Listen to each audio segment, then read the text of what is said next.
আমার সাথে যখন আমার বোন এবং আম্মু আসছিল তখন তো আমি খুবই খুশি ছিলাম এবং খুবই ভালো লাগছিল যে আম্মুরা যাচ্ছে। বাট যখন আসলে বিদায়ের ঘন্টা বেজে গেল তখন আসলে কি বলবো, মনের ভিতরে ধুক ধুক ধুক ধুক করছিল।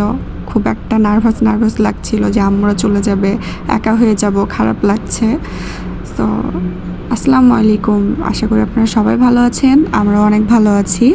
তবে আজকের ভিডিওটি এডিট করতে যে কি বলবো, খুব খারাপ লাগছে।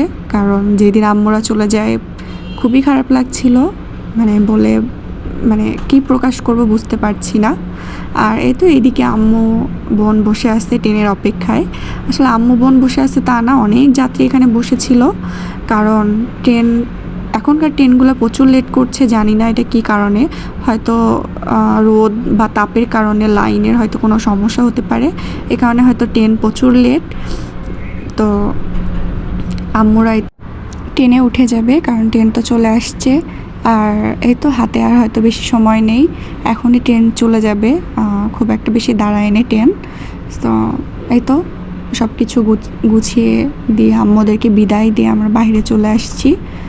তো এখান থেকে আর কি যাত্রা শেষ আম্মু বোন আমাদের। সো যখন ট্রেনটা চলে গেল আসলে খুব খারাপ লাগছিল, তখন খুব ইমোশনাল হয়ে গেছিলাম, খুব চুপচাপ হয়ে গেছিলাম, কি বলবো। সো যাই হোক, আসলে জীবনটা এরকম, জীবনটা সবাই সবার দিক থেকে আসলে এইভাবে এগিয়ে যেতে হবে। পরিবার পরিজন আসলে চাইলেও তো সম্ভব না থাকাটা, সব কিছু মেনে নিয়েই থাকতে হবে। সো ভালো থাকবেন, আল্লাহ হাফেজ।